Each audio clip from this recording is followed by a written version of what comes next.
and government's reconstituting special committee to tackle vices in our school. Today we have Global TV security and political analyst who is going to be adding his voice to the conversation today in the person of Professor Ibrahim Abubakr. It's good to have you join us on the program this morning, sir.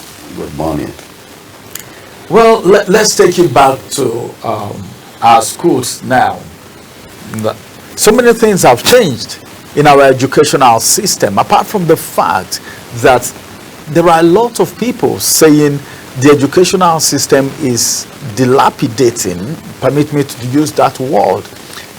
We have a lot of issues with our educational system. Apart from that, we've had a lot of vices in our schools. Do you think these vices is something that we can live with, or it's good that the federal government is reconstituting a committee to tackle these vices? This is not the first time we are ever talking about vices. This thing has been there for a very long time. How comes it has not been tackled until now? Good morning, everybody. I don't think it is the prerogative of the educational ministry or the Ministry of Education to form a committee to tackle the issues of vices in various institutions. The committee report is going to be like any other report because it is not an action plan. We need an action plan to restructure our educational system, restructure our educational policies, and bring in laws that enable the institutions to run on their own. These institutions, or what we call the vices today, or what you call vices today, are not things that just started yesterday, and it is not something that you are going to nip on the bud. But going back to the training on security, you find out that citizen and human rights security is the first concept or principles of security. And under that is educational security. Because our intelligence units are not trained on educational security, all these problems has over years lapsed over. I remember that from 1972 to 1987, 5 Nigerian universities were among the best 25 universities in the world. Today, we are not even among the first 1,600 universities in the world. So something must have gone wrong. And these are traces that we are supposed to retreat back, train our personnel, retrain them on what we call educational security. But as far as this area, no training is made, what would the committee do? What framework, what legal framework are they going to follow? Go back to our national assemblies. The national assemblies has failed us because there is no protective mechanisms reflecting on educational institutions, on our constitution or our laws. So when you look at this map arts, you find out that we are just chasing shadows, spending where we are not supposed to spend, giving where we are not supposed to give. I think we are just battling with our energy struggle for somebody to just become the chairman of such committee and appoint some people who don't even know where to start from. So one of the vices is which we have today, or what we call vices today, are intrusional bodies from foreign bodies and from internal intrusions. What are these foreign intrusions?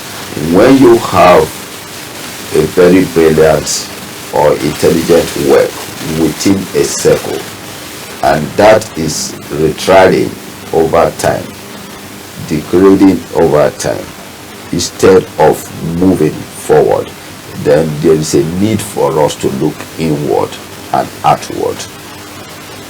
The competitive link, we were not competing with countries like China, Malaysia, India or so. We were at pair with Europe, not even America, in the 70s. But now, most of these countries has navigated their ways, and the effect is what is affecting us today, and that has rounded up our what we have today. What has happened? So many things has happened over the years that has brought us to these situations. Are we ready to address these things? What is the narratives? So when you find out that the narratives are not in tandem with our realities, then you shouldn't blame anybody for the vices we have. For our students not making shades where they are supposed to be built one. So we have to go back, rebuild the consciousness of our people, where we now say priority should be given to some detailed areas. All right, Prof. There are reasons why people go into crime. The society is such that there are criminals almost everywhere. Criminals in different categories. We know the society to an extent is facing a lot of corruption cases everywhere. You talked about the fact that while you were talking, you touched the credibility of the members of this committee. But the people who are forming this committee, let me just let you know that we have the committee comprises representatives from the Nigerian Police, from the Economic and Financial Crimes Commission, that is EFCC. We also have student leaders and even civil society organizations. Members have been urged to serve the dedication and integrity in achieving the committee's objective. Do you see these people capable of handling this committee? Because you're talking about EFCC, you're talking about police. You know, number one, you need to assess the integrity of these people first before you even talk about them curbing vices. The vices they are talking about here, what are these vices? It will interest you also to know that they are referring to the intensity of cultism, drug abuse, cybercrime, examination malpractices, which is the order of the day, and other vices threatening the integrity of the nation's educational system. Do you see these people capable of, because if you want to talk about the police, the next thing that may be coming to some people's mind is, well, I had an issue, there was a compromise, talk about this and all. What do you think about the system put in place to tackle this situation? The EFCC, civil society organization, school leadership, you know, the police and the rest of them. That is where we am coming from. You have told me, the police, the EFCC, do these sectors actually hold integrity? Do anybody sees the policeman on the street as somebody that is dependent? The answer is no. The mere name of police in any committee or anything in Nigeria is already a no to everybody. And when you bring the EFCC, that is even the worst. So when we are talking, these people, to crown it all, is these sectors are not even trained on educational security. they have not gotten any training. The police, the EFCC, whatever security organization, including the SSS or the NIA, are not trained on educational security. So when you are not trained on a particular specialized area, how are you going to curb crime within that area? That is the first thing you have to look at. Let them have the training first. Let them know the particular object they are going to face. Let the National Assembly enact laws that will make the nation understand what educational security stands for and how to deal with these spices. When those chapters are already closed, then we can talk of implementation. You cannot implement when there is no policy framework. There is no policy framework. Setting up a committee is just dragging us backward. The first thing first, what training does these police officers have on educational security? What training has these EFCC officials have on educational security? You cannot wash the back of a pot and think the inside is neat. It's not possible.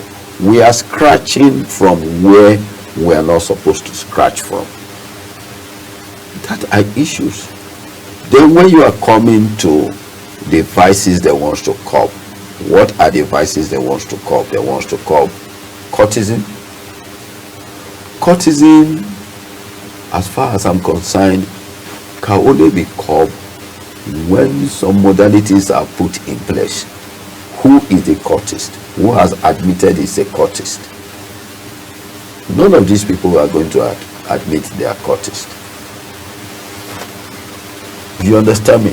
What is the gain of courtesan? And what did you recognize as being courtesan? These are things. Then when you talk of drugs, we should remember that one of the things that the Western world used against us was when they introduced drugs into the fabrics of our educational system to discourage our youth. That aggravated into 419 and later what we call internet fraudsters and the rest. When these things were happening, where was our security organizations? They were not there. So there is only one simple way to get these things done.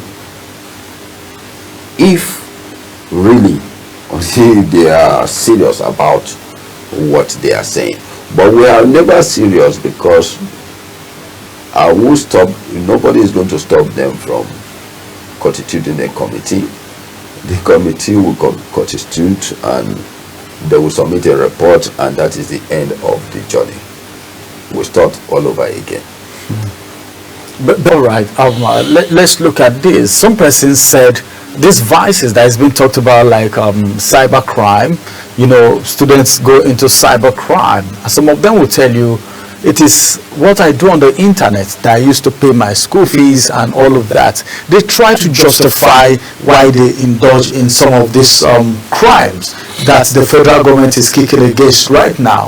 Who do we blame for these vices? Because we want to talk about cyber crime, your internet fraud, you want to talk about cultism, because in some institutions, if you don't belong to a particular set of group setting, you can't even become a leader.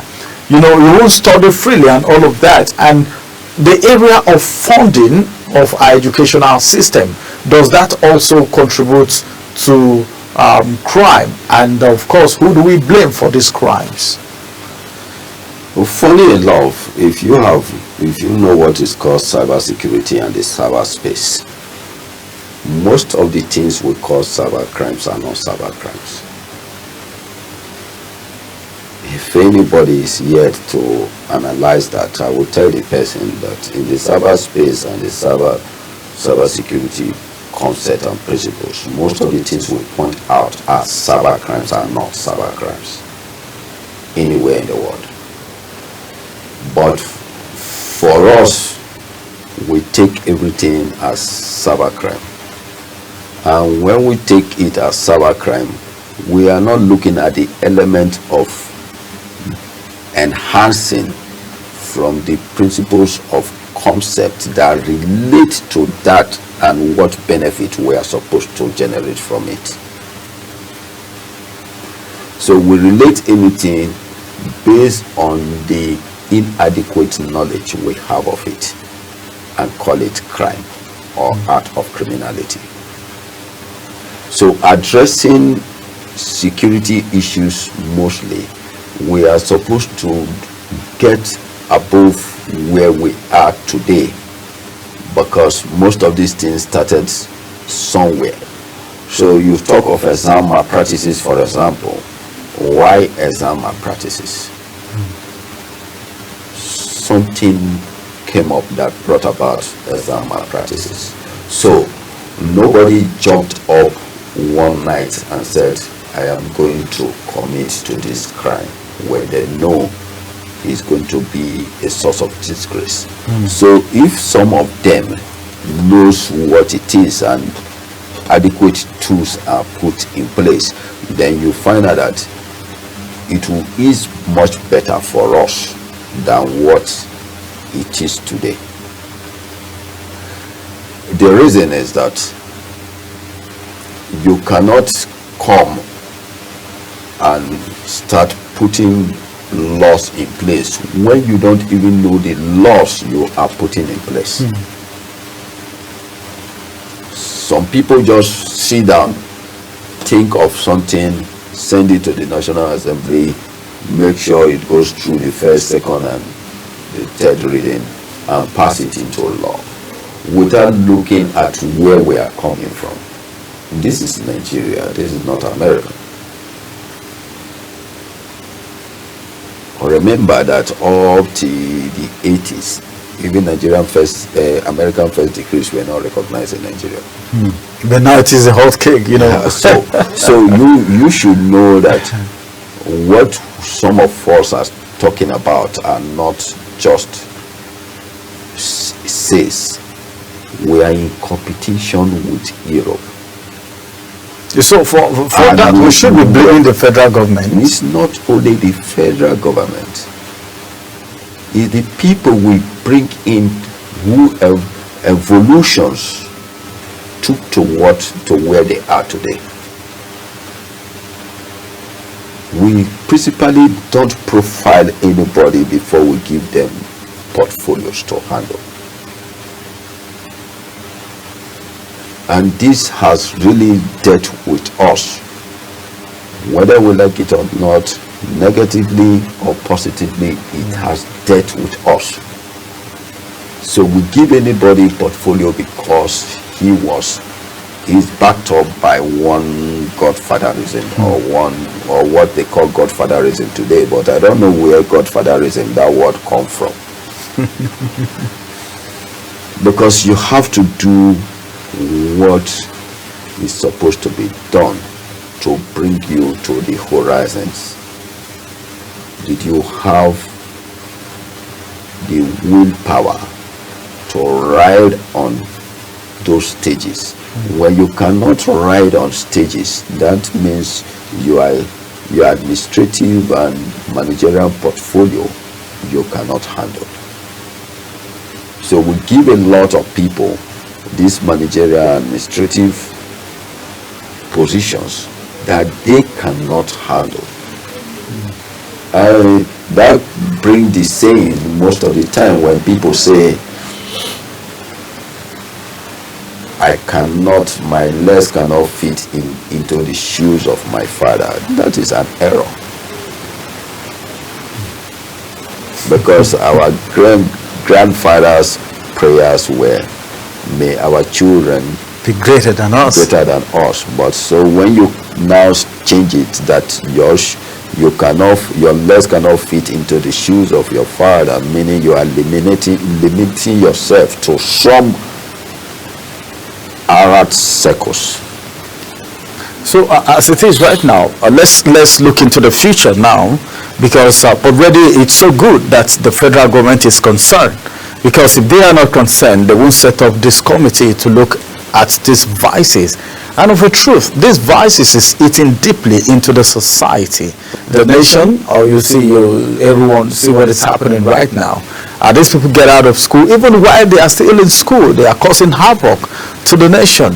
And some people will blame it to lack of job opportunity. Some of them will blame it to economic downturn and all of that. But the way it is right now, looking at the kind of schools we have now, all right, and forecasting into the next 10 years, are we going to have a better school free of vices, or it's going to get worse? Because setting up a committee right now, things are evolving. We're in a digital age. Things are evolving by the day. Different things coming up, and you know how attractive new things are to these youth, people in school. So what are you thinking? What do you think the federal government should do? Because we are forecasting into the next 10 years. Is it going to be better, or the situation is going to be of the opposite? We have developed a template where we have no middle class. So you are either poor or rich. That is where we are today. So we have also developed luxury schools for the privileged and for the less privileged. So when you are going to a public school, everybody knows that you are a less privileged. If you are going to private institution, everybody knows that you are buckled up. You are not less privileged. So you take it from the Wikwe University to Base University down to Nigerian Nile universities down. You find out that Afe Babalola and the rest, those students in these institutions are the luxury students. And when they graduate, they have a different mindset and thinking than those who went to public universities like University of Lagos, Ahmadu Bello University, Benue State University, and the rest. So in the kind of templates they are building, relevancy and irrelevancies, we are mapping out people who are psychologically depressed as graduates. So they are afraid to speak in the public. They don't have the courage to speak because we don't have adequate protective mechanisms for them whatsoever. So when you look at this, you now come back to the world of psychology. Inferiority complex comes step in. So when inferiority complex step in, it becomes a game of the mind, and that game of the mind plays on continuously, looking at yourself as being inferior while you look at the other person as being superior. So it is not an intellectual agenda because you feel not recognized or accepted by the society. So the societal issue comes in. Then privileges, ethics comes into play. So you now bring the issue of psychology come into play.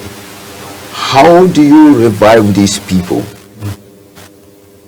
these thousands of people, from that circle? Because it is a difficult scenario. So how did it play out in the next 10 years?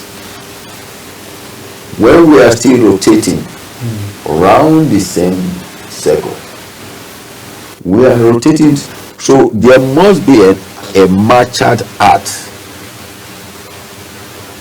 that will change these narratives, and that is not where we are going. Committee is not going to bring this matured art. It starts from leadership. You understand me? And the rule of the leader on how it plays out will make it adequately change the mindset of these people. But will the leadership accept to go on a matured rule? No.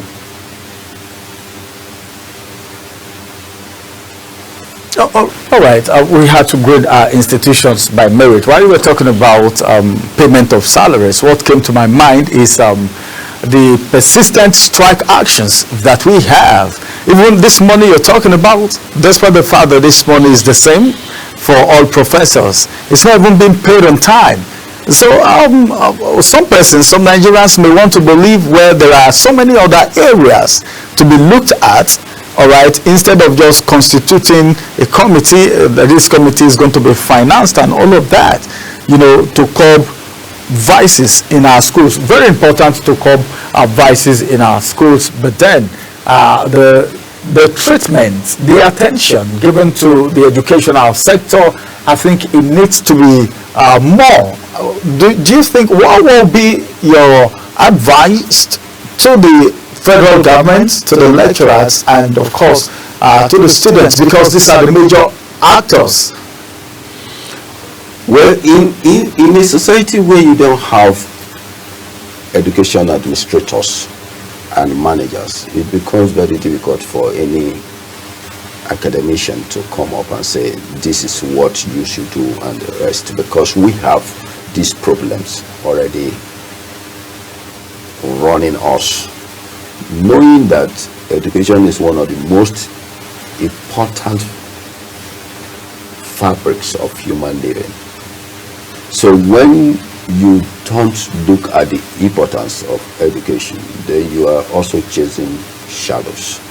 So when you look at what is happening, what are we supposed to do? We are supposed to bring administrators and managers of institutions to manage our institutions, to make policies that will also affect the institutions.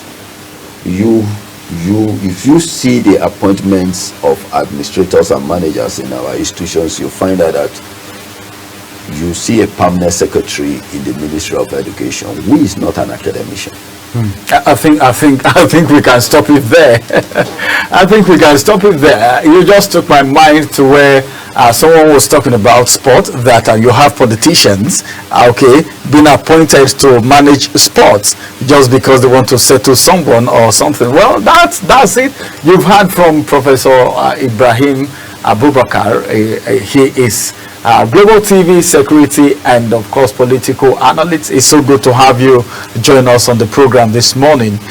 Well, this is the much time will allow us to talk about safe schools and of course the federal government's idea of reconstituting a committee to tackle vices in our schools. Well, is that the major problem that we have? Even though that is a problem, are there other things we need to do, pursue alongside with the tackling of social vices in our schools, so that the educational sector can be uplifted a little bit? Because if you want to ask me, it is below bar at the moment. Well, this is the end of the first discussion. We'll return after this break to bring you the second discussion as we take you straight to what is happening in the polity. Stay with us. We'll return after this.